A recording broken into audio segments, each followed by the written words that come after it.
శ్రీ బాల త్రిపుర సుందరి దేవి కుంకుమార్చన యాగంలో పాల్గొనండి. సర్వ కష్టాలు తొలగి శుభ ఫలితాలు పొందండి. Hi viewers, India's largest digital media network Suman టీవీకి స్వాగతం. ప్రస్తుతం మనతో ఉన్నారండి హైకోర్టు అడ్వకేట్ సునీల్ కుమార్ గారు. సో యూట్యూబర్ వైష్ణవి హత్య కేసు హరిబాబు విషయానికి వస్తే అందరూ ఎదురు చూస్తున్నారు. హరిబాబుకి ఉరి శిక్ష ఎప్పుడు అసలు వేస్తారా, ఉరి శిక్ష పడతదా లేదా? హరిబాబే కాకుండా హరిబాబు వాళ్ళ అమ్మ వాళ్ళ అన్నలకు కూడా శిక్ష విధించాలి అని అందరూ కోరుకుంటున్నారండి. ప్రతి ఒక్కరు, మానవత్వం ఉన్న ప్రతి ఒక్కరు కోరుకునేది వాళ్ళ చావునే కోరుకుంటున్నారు. అసలు ఏంటి ఈ హరిబాబుకి ఉరిశిక్ష పడతదా లేదా అన్నది ఒకసారి అడ్వకేట్ గారిని అడిగి తెలుసుకుందాం. నమస్తే అండి. నమస్కారం. సో అందరు ఎదురు చూస్తూ ఉన్నారండి. 7-8 రోజులు అయిపోయినా ఈ రోజుటికి తీర్పు ఏమైందో అర్థం కావటం లేదు. హరిబాబు ఏమో అక్కడ జైల్లో ఉండి డ్రామాలు ఆడుతున్నారు అనేసి, అంటే నీరసంగా ఉండడం, అంటే కోఆపరేట్ చేయకపోవడం, ఫుడ్ సరిగ్గా తినకపోవడం, ఇవన్నీ ఒక డ్రామా లాగా అనిపిస్తుంది. హాస్పిటల్లో చేర్పించారు, ఐసీయూలో ఉన్నారు, మళ్ళా ఆయన బాగుంది అని చెప్పి టెస్ట్లు అన్ని చేయించి మళ్ళా జైలుకు పంపించారు. అంటే ఈ హరిబాబు డ్రామా ఏంటి?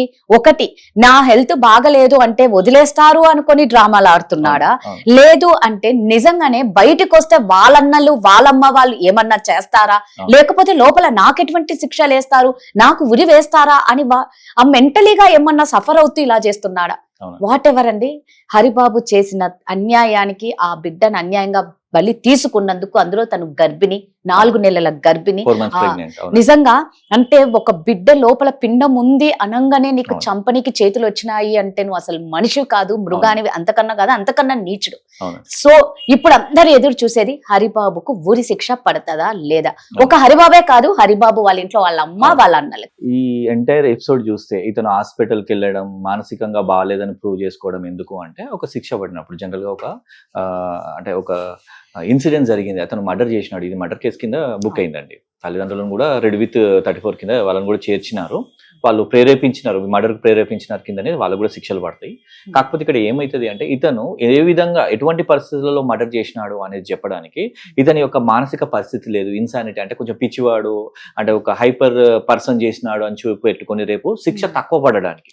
జనరల్ ఎటువంటి మర్డర్ కేసులలో ఎట్లుంటుంది అంటే, గ్రావిటీని బట్టి, కేసు యొక్క గ్రావిటీ, ఎటువంటి పరిస్థితుల్లో మర్డర్ చేసినాడు, అంటే ఒక తప్పని పరిస్థితులలో చేసినాడా, లేకుంటే విచక్షణ రహితంగా చేసినాడు, అలాంటి పరిస్థితులను గమనించిన తర్వాత, ఇది ఆల్రెడీ కోర్టులో ఉంది కాబట్టి మనం ఏం చెప్పకూడదు.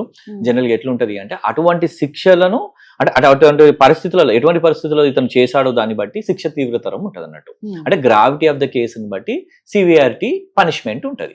జనరల్గా అయితే యావజ్జీవ కారాగార శిక్ష పడాలి జనరల్గా. అయితే ఇప్పుడు మీరు అడిగింది ఏంటంటే, ఉరి శిక్ష పడుతుందా లేదా అనేది, దాన్ని మనం ముందే ప్రిడిక్ట్ చేయలేము. ఎందుకంటే ఇక్కడ జరిగిన దాంట్లో అతను ఇప్పటికి కూడా అతను చేసే హాస్పిటల్ ఎపిసోడ్ అంతా చూస్తే, హెల్త్ బాగాలేదు, నేను ఇన్సనిటీ, అంటే నాకు హైపర్ గా ఉన్నాను, నేను ఆలోచన మతిస్థిమితం కోల్పోయిందనే ప్రవర్తన ఇయాటి నుంచి స్టార్ట్ చేసినాడు. ఇదంతా గేమ్ లాగా కనబడుతుంది. నిజంగా బాగాలేకుంటే ట్రీట్మెంట్ ఇస్తారు, కానీ మ్యారేజ్ కు ముందు కానీ, మర్డర్ కు ముందు కానీ ఇతనికి ఇన్సానిటీ ఉందా, పిచ్చితనం ఉందా, హైపర్ పర్సన్, ఇవన్నిటికి అప్పటి నుంచి ఉంటేనేమో ఓకే, జడ్జి గారు కన్సిడర్ చేసే అవకాశాలు ఉంటాయి. కానీ మర్డర్ అయినాక ఇవన్నీ చేస్తే మాత్రం కన్సిడర్ చేయరు. కాకపోతే ఏంటంటే, ఉరిశిక్ష పడుతుందా లేదా అనేది ఫైనల్ వర్డిక్ట్ అండి కోర్టుది. ప్రజలు కోరుకుంటున్నారు అంటే, చాలా మంది చూడండి, సొసైటీ కోరుకుంటుందని కోర్టులు చేయవండి. కేసును బట్టి, కేసులో ఉన్న గ్రావిటీని బట్టి, దానిలో ఎటువంటి పరిస్థితిలో చేసినాడు. ఇక్కడైతే చాలా సివియర్ పరిస్థితి అండి. ఎందుకంటే దట్టు ఉమెన్, తన భార్య, మూడోది ఏంటంటే ప్రెగ్నెంట్. మనం జనరల్ గా ఒక బస్ లో వెళ్తుంటే ప్రెగ్నెంట్ ఉంటే లేదు సీట్ ఇస్తాం, అంటే మనకు మానసికంగా ఏమనిపిస్తుంది, ఎథిక్స్, అయ్యో అతను ప్రెగ్నెంట్ కదా అని సీట్ ఇవ్వాలనిపించేస్తుంటారు. అట్లాంటి పరిస్థితుల్లో సొంత భార్యని అంత కర్షకంగా చంపడం అంటే పనిష్మెంట్ సీరియస్గా ఉండాలి, అందరు కోరుకుంటారు. కాకపోతే ఏంటంటే జడ్జి గారు తీసుకునే పర్సెప్షన్ వేరు ఉంటుంది. ఎటువంటి పరిస్థితుల్లో చేసినాడు అనేది చూస్తారు. కాకపోతే ఉరిశిక్ష పడతాలేదని we have to wait. So ఇప్పుడు అందరు కోరుకునేది ఏంటి అంటే, ఒక హరిబాబునే కాదు, హరిబాబు వాళ్ళ అమ్మని వాళ్ళ అన్నల్ని కూడా చంపేయాలి, ఉరి శిక్ష వీళ్ళతో పాటు. అంటే ఆడికి ఏ శిక్ష వేస్తే వీడికి కూడా అదే శిక్ష వేయాలని ఎదురు చూస్తున్నారు. ఎందుకంటే దీనికి అన్నిటికీ మూల కారకులే వీళ్ళు. ఆల్రెడీ ఒక ఆడియో రిలీజ్ బయటికి కూడా వచ్చింది, అతి దారుణంగా మాట్లాడుతుంది. ఒక అత్త అయ్యి మాట్లాడకూడని మాటలన్నీ మాట్లాడుతుంది ఆడపిల్లని. అంటే ఇప్పుడు మరి ఈ హత్య చేసిన వాళ్ళకి మామూలుగా అంటారు, తప్పు చేసిన వాడికన్నా తప్పును ప్రేరేపించిన వాడు కానీ, తప్పును ఎంకరేజ్ చేసిన వాడు కానీ ఇంకా ఎక్కువ తప్పు చేసినట్లు వాళ్ళకు శిక్షలు ఎక్కువ ఉండాలి అని. మరి ఈ విషయంలో కూడా హరిబాబు హత్య చేశాడు. ఇప్పుడు అందరూ హరిబాబుకి ఉరి శిక్ష కోరుకుంటున్నారు. అట్ ద సేమ్ టైం వీళ్ళ మదర్ కి వీళ్ళ బ్రదర్స్ కి కూడా అవును. ఇలాంటి శిక్ష వేయాలంటున్నారు. మరి చట్టాల ప్రకారం హత్య చేసిన వారికి, హత్య చేయమని ప్రేరేపించిన వారికి ఇద్దరికి ఒకటే శిక్షలు ఉంటాయా? మళ్ళీ వీళ్ళని ఏమైనా మళ్ళా క్షమిస్తూ ఉంటారు? అంటే ఇలా క్షమాపణ ఉంటుందని నేను అనుకోవట్లేదండి. ఎందుకు అంటే ప్రేరేపించినారు అనేది కనబడుతున్నది.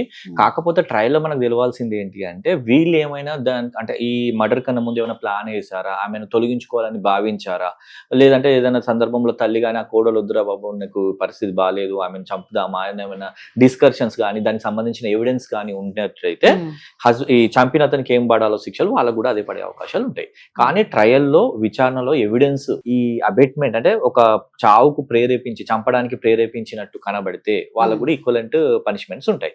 కానీ నాకు అర్థమైంది ఏంటంటే అందులో మాత్రం వీళ్ళకు మధ్యలో తగాదాలు నడుస్తున్నాయి.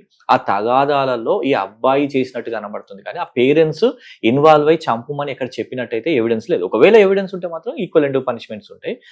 కాకపోతే ఏంటంటే తక్కువ పనిష్మెంట్ అంటే ఇప్పుడు యావజ్జీవ కారాగార శిక్ష తన హస్బెండ్ కి పడ్డప్పుడు వీళ్ళకు కొన్ని ఇయర్స్ అని సెంటెన్స్ అనేది ఇస్తాడు. అది ముందు జరిగేదని మనం ప్రెడిక్ట్ చేయకూడదు. అది అడ్వకేట్ గా నేను జడ్జి ఏం చెప్తారని చెప్పకూడదు. కాకపోతే ఏంటంటే ఇక్కడ తీసుకోవాల్సింది ఏంటంటే ఎవిడెన్స్ అనేది ముఖ్యం. తిట్టుకున్నారు, హీటెడ్ అయింది, ఏ ఇంట్లో అయినా ఒక యూనిట్ గా చూసుకుంటే అత్త కోడలు బాగానే తిట్టుకున్నారు. ఆ తిట్లలో మనకు అర్థమయ్యేది ఏంటంటే ఈ కోడలు అనేది వాళ్ళకి నచ్చలేదు. నచ్చినప్పుడు మరి ఇదే పరిస్థితి అబ్బాయి సూసైడ్ చేసుకున్నప్పుడు ఎలా ఉంది? తనకు ప్రేమించమని సూసైడ్ అటెంప్ట్ చేసినప్పుడు అప్పుడు కూడా వాళ్ళు చర్యలు తీసుకోవాలి కదా, కూర్చొని మాట్లాడుకోవాల్సిన సందర్భాలు ఉన్నాయి కదా. అప్పుడెప్పుడు మాట్లాడారు? పెళ్ళైనాక నాకు కోడలు నచ్చలేదని అత్తగారు. ఇవన్నీ జరగడంలో ఏంది అబ్బాయి కూడా అంటే ఆర్గ్యుమెంట్స్ లో హీటెడ్ అవ్వడం, మాట పెరగడం, చంపుకునే వాడికి రావడం, ప్రిప్లాన్డా కాదని ఇవన్నీ ఎవిడెన్స్ బేస్డ్ వస్తాయి. ఓకే అండి, ఫైనల్ గా అందరూ ఎదురు చూస్తూ ఉన్నారు. ఇంకా ఎన్ని రోజులు పడుతుంది, ఇంకా ఎన్ని రోజులు, ఇన్ని రోజులు అయిపోతున్నా అరే కళ్ళ ముందర ఆధారాలు కనిపిస్తున్నాయి, సాక్ష్యాలు కనిపిస్తున్నాయి, వీడియోలు ప్రత్యక్షంగా కనిపిస్తున్నాయి, ఇన్ని కనిపిస్తున్నా కూడా ఈ రోజుటికి ఇంకా ఒక కొలిక్కి రాలే. అసలు వాడిని మాకన్నా వదిలేయండి అని ఎదురు చూస్తున్నారు.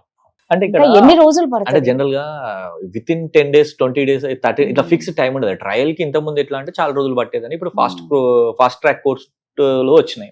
పోక్సో కేసులో కానీ అమ్మాయిల మీద జరిగిన దాడులకు సంబంధించిన వాటి మీద ఫాస్ట్ ట్రాక్ కోర్టులలో ఇమీడియట్ గా చేస్తున్నారు. డేట్స్ కూడా తొందర తీసుకుంటున్నారు, డేట్స్ కూడా తొందర ఇస్తున్నారు, ఒక షెడ్యూల్ ఫిక్స్ చేస్తున్నారు. కోర్ట్స్ కూడా ఫాస్ట్ ట్రాక్ లను నడిపిస్తున్నాయి. పోక్సో కూడా విత్ ఇన్ 1-2 years లో జరుగుతున్నది. అంటే ఇయర్స్ జరగకుండా. ఇది మర్డర్ కేసు కాబట్టి దీనికి కొంత ఏమైతుంది అంటే ఇప్పుడు ఫస్ట్ ఏమైతుంది, ప్రొసీజర్ అరెస్ట్ చేస్తారు, జ్యుడిషియల్ రిమాండ్ పంపించినారు, వాడు జైల్లో ఉన్నాడు. ఇప్పుడు ఉన్నది ఏంటి అంటే పోలీసులకి 90 days లోపల ఛార్జ్ షీట్ వేయాలా.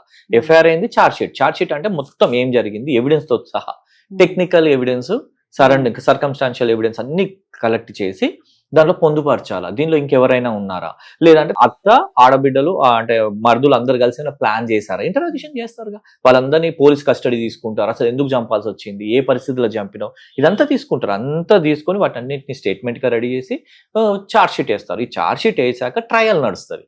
ట్రయల్లో అంటే జనరల్ గా ఏమవుతుంది అంటే ఏ కళ్ళ ముందు కనబడ్డా కూడా ఏ కేసు అయినా దానికి ఏంటంటే ట్రయల్ అనేది compulsory. Chief examination, cross examination చేసినాక ఆర్గ్యుమెంట్స్ అయ్యి ఆర్డర్స్ వస్తుంటాయి. కాబట్టి దానికి కొంత టైం అయితే పడుతుంది. కానీ ప్రజలు కోరుకున్నట్టు వాడిని బహిరంగ ఉరిదీయాలను మాకు అప్పచెప్పమంటే కోర్టులు ప్రజలను బట్టి చేయవు. యాజ్ పర్ కాన్స్టిట్యూషన్ జ్యుడిషియరీ ఏంది ఉంటుందో అది చేస్తారు. రెడ్ కుమార్ గారు, సో అందరం ఎదురు చూస్తూ ఉన్నాం. నిజంగా ఆ బిడ్డ ఆత్మకు శాంతి చేకూరాలి అంటే ఆ బిడ్డ వాళ్ళ పేరెంట్స్ కి న్యాయం జరగాలని కోరుకుంటున్నాం. Thank you.